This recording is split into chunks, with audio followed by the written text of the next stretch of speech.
This is the McKinney-Vento Homeless Assistance Act Compliance Monitoring webinar. Hopefully you can all see the slides. We will be recording this today. So try to make sure that you're keeping yourself muted and that you're off video if you don't want to be shown on the recording. But okay, we'll get started.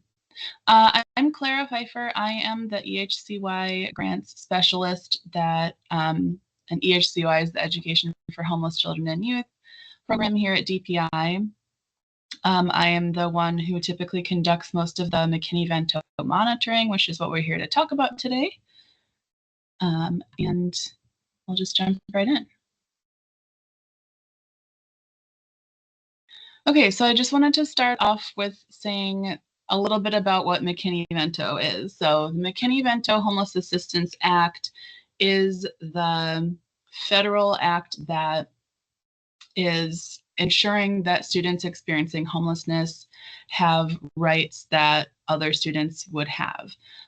So this was last updated as part of the Every Student Succeeds Act in 2015, but it's been around for quite a while. It works together with Title 1A, other federal programs, IDEA, etc. It does apply to all public school districts and independent public charter schools. And again, it's to ensure that all children and youth experiencing homelessness are identified, they're enrolled in school, and they have the equal opportunity to succeed in school.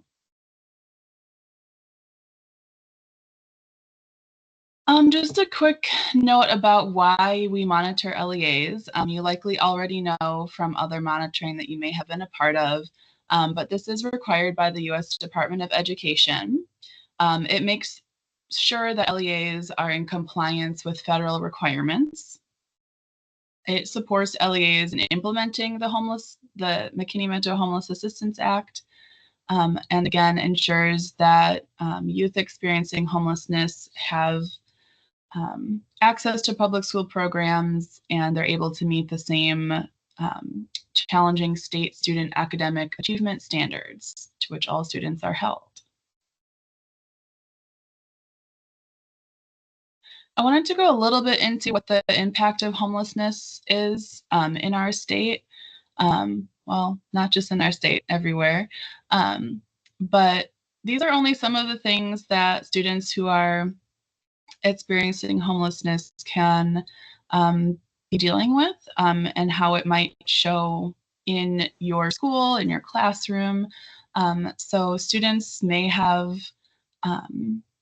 poor classroom management, social skills at the younger grades, may be having more behavioral issues.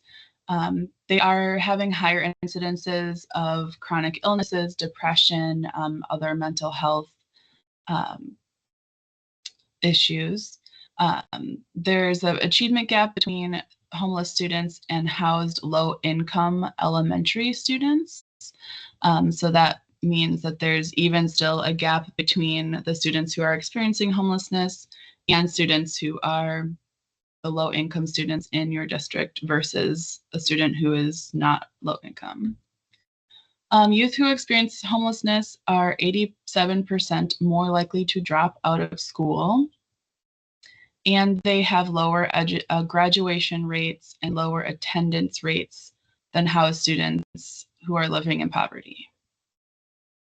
Again, this is not everything, but just to give you all a little bit of an idea. And also, I wanted to go into the definition of homelessness under McKinney-Vento. McKinney-Vento is unique because it is just in the world of education. So the definition of homelessness is slightly different under McKinney-Vento than it is under under HUD, Housing and Urban Development. So for this purpose, the term homeless children and youth is a child who lacks a fixed, regular, and adequate nighttime residence. And these are some of the living experiences that would be qualifying a student or a family to be experiencing homelessness under McKinney-Vento. So the main nighttime residence that we see in the state is sharing the housing of others due to loss of housing, economic hardship, or similar reason. This is referred to as doubled up. Families may also be living in motels, hotels, trailer parks, campgrounds, other areas like that due to lack of adequate alternative accommodation. Of course, living in emergency shelters or transitional housing programs, living in a public or private space that's not typically designed for somebody to be sleeping in. So this might be a car, it might be parks, other buildings, places that do not have maybe running water or heat, things like that. Any children from a migratory family who are living in one of the above circumstances. Migratory children and youth are not automatically eligible for McKinney-Vento. And then unaccompanied youth who are living in one of the above circumstances as well.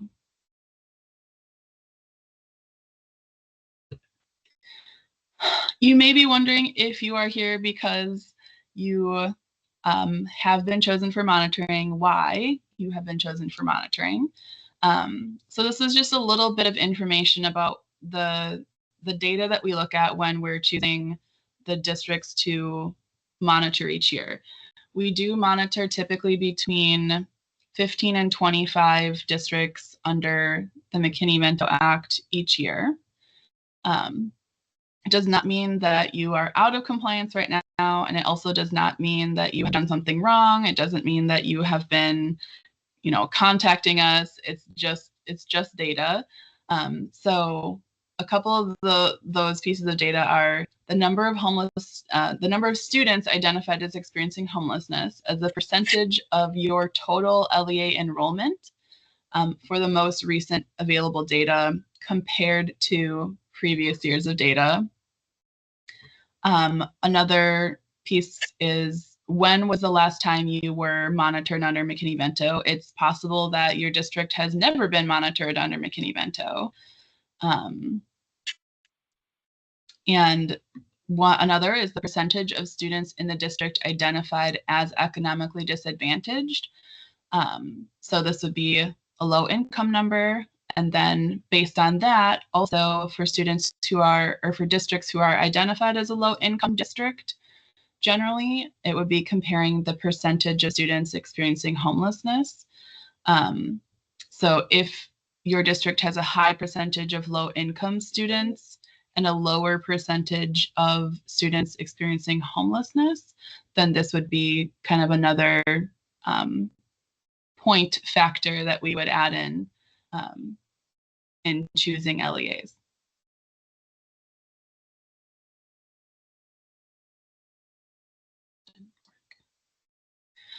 This is a little bit about the timeline of a typical McKinney-Vento compliance monitoring process. So everybody who has been selected for monitoring this year has already been notified.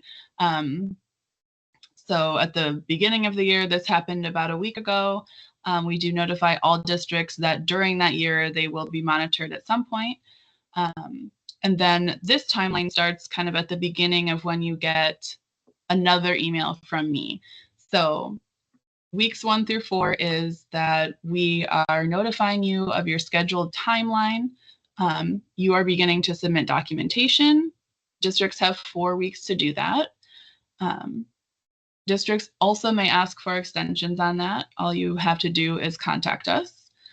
At week 4, we close this. The documentation submission is in Google, so we are basically closing that folder for adding any new documents so we can review what's in there and make sure that we can look over all of that and make notes to talk to you about later.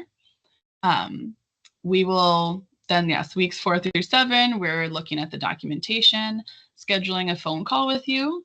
And then weeks 7 through 10-ish, depending on when your phone call is happening, we talk to you it's about a 60-minute call. We go through all of the sections of the monitoring requirements document. We go through some of the guiding questions, which you can answer if you want. You don't have to. And then at the end of this process, then we either will write and send you a report because all of the pieces were in your folder and we talk through everything and everything looks fine.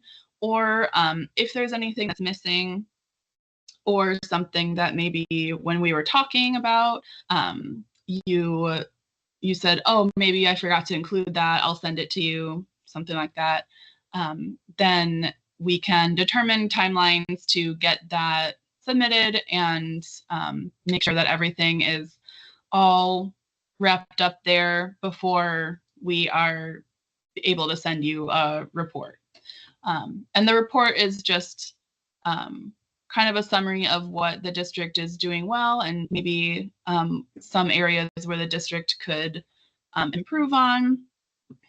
And it is, that's your final closure of the monitoring process.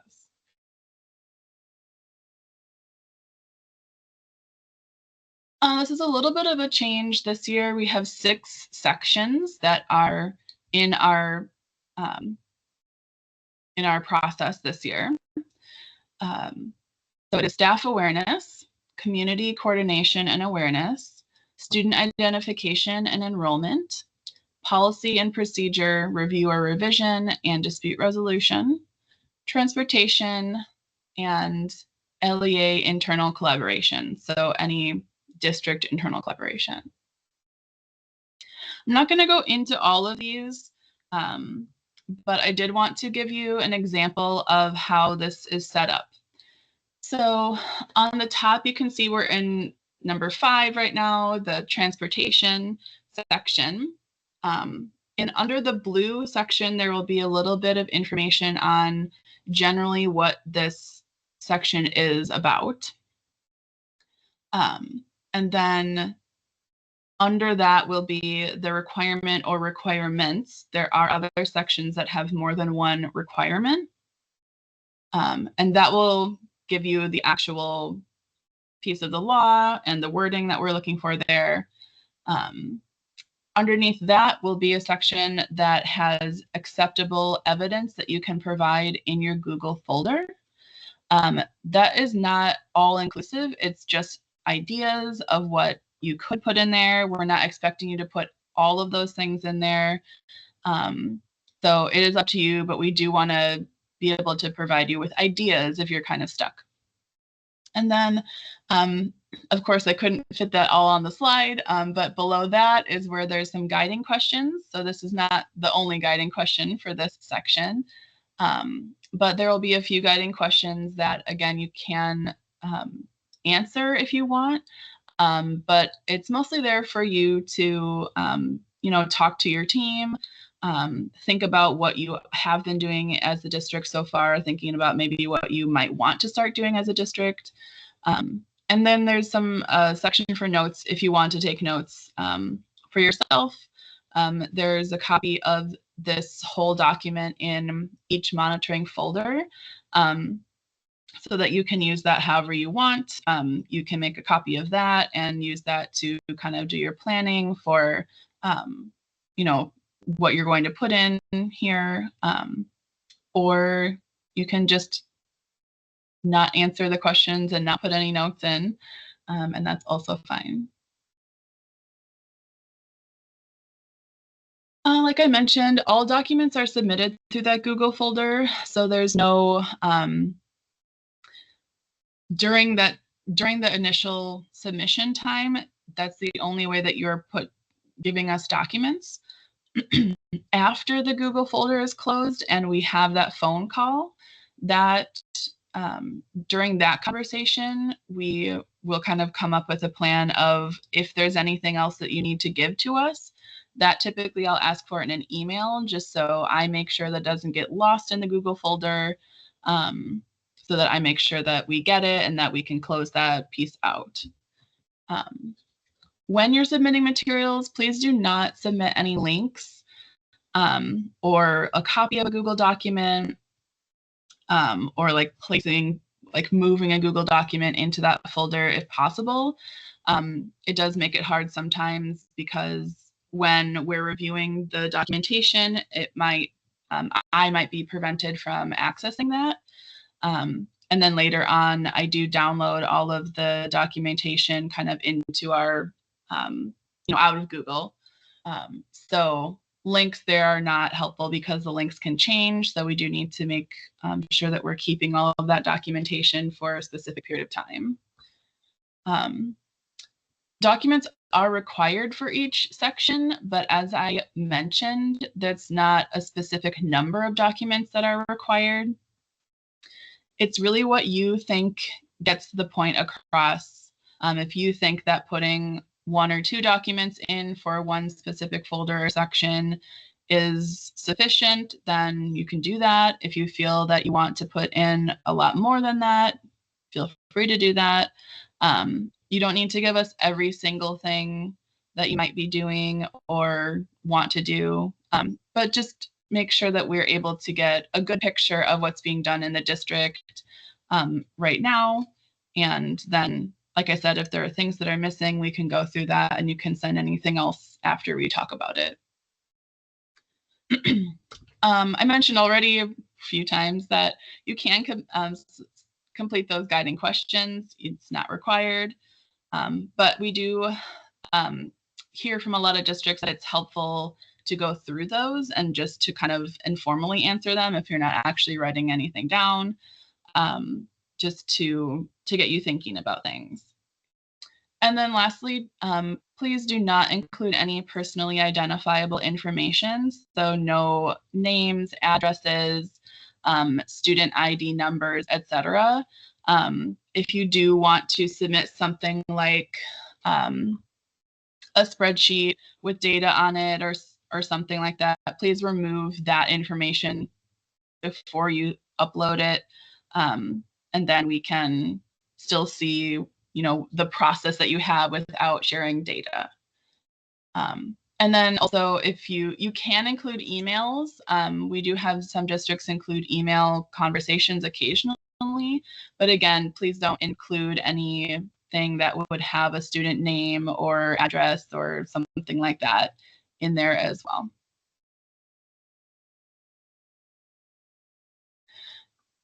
Who might be involved in this process?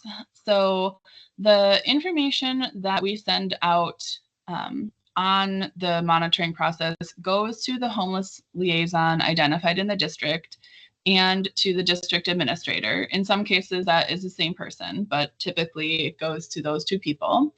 The homeless liaison has to be part of the compliance review process.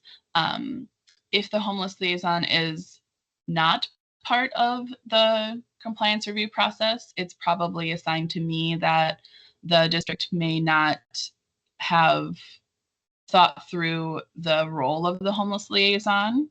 And maybe it's a better title for somebody else.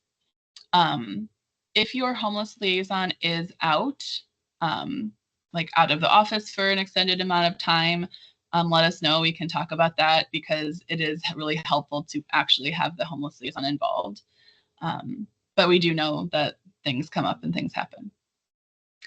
You also may want to have the director of student services or pupil services involved in this. A lot of times this is kind of in that area of expertise. Other building points of contact like pupil services staff, social workers, counselors, anybody else who's kind of in that pupil services world, as well as administrative assistants, your registrar, other people who are maybe like the first contact people in the building who may have more direct experience working with families who are coming in to enroll or who are coming in with certain situations. Would be good to involve those people as well. Business managers or accountants or anybody who might have anything to do with particularly transportation costs or anything like that, making sure that things are identified in your system. Also, that could include people who are making sure that the data is correctly entered into your student information system. Your Title I or ESCA coordinator. Title I Part A does have a required reservation that has to be taken for students experiencing homelessness. So if you are not that person already, or you don't have contact with them, it would be good to involve them at least. They don't have to be attending this phone call, but definitely want to talk to them. And then principals or administrators as well. There are districts that look very different throughout the state. So we know that sometimes principals are also the director of student services, or sometimes a district administrator. So people have a lot of hats. But whoever would be important to talk to, or to make sure that everybody is gathering the same information, or making sure everybody is on the same page about that. These are some resources. A lot of these resources are also found in the requirements and guidance that was sent out. But of course, this first one is that document.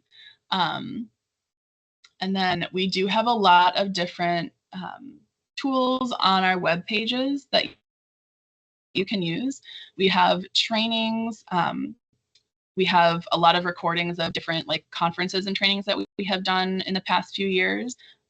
We have example forms and documents that we really encourage people to take a look at and to adapt to your own purposes. Those are all from school districts in Wisconsin that have shared those during monitoring or during other, collaboration time, that have been, that they have said, yes, please, you can use this on your webpage. So they're very helpful to look at. There is a training module. Actually, there are 3 training modules, but this one that's linked in here is just kind of the basic 101 version of McKinney Vento. And then the role of the homeless liaison webinar is also a very good idea to take a look at when you are maybe deciding if the homeless liaison role or title should be switched to somebody else, or to make sure that you have a good understanding of what it is in your role.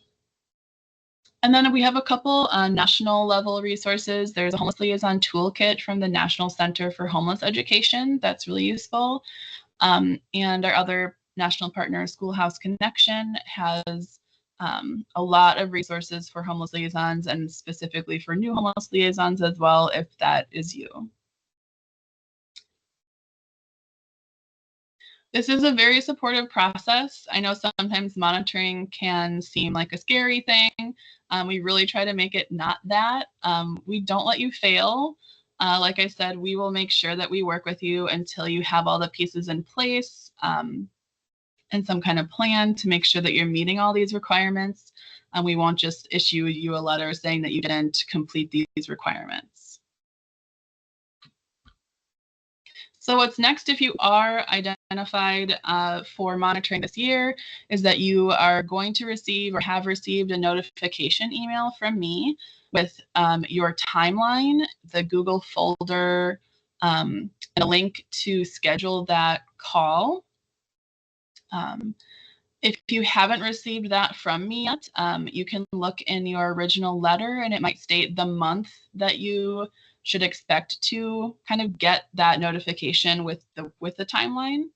And so you may want to start having conversations now, gathering materials now. You won't have access to that Google folder yet, but you can certainly start trying to put things together, or you can definitely use the requirements and guiding questions document to start going through things too.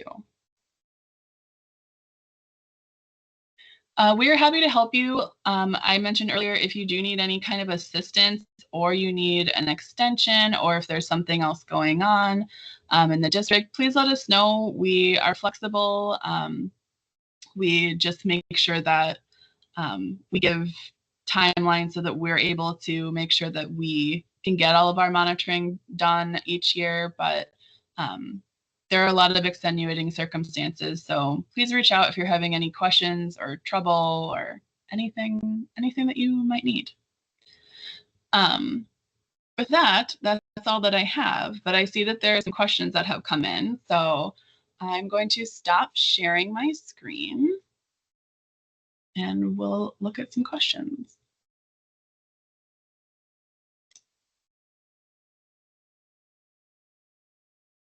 Okay, this question is, my letter says I will receive an email in February with a timeline. Is there something I'm supposed to be doing in between now and then? So hopefully I answered that for you.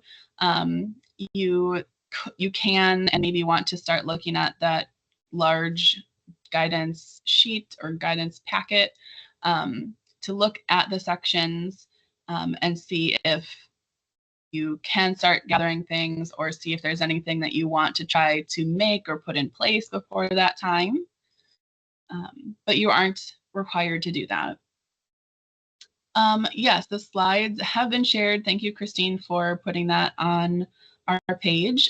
Since this is being recorded, we will also be posting the recording once we're able to make sure that the captions are there with it. And it looks like that's the only question, the last question. So I'm going to open it up for questions.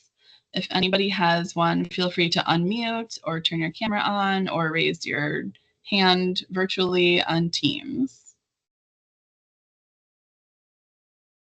Okay, well, if there's no questions, I will end a little early, and please feel free to reach out to us at any time and check out any of the examples that we have, any of the requirement documents.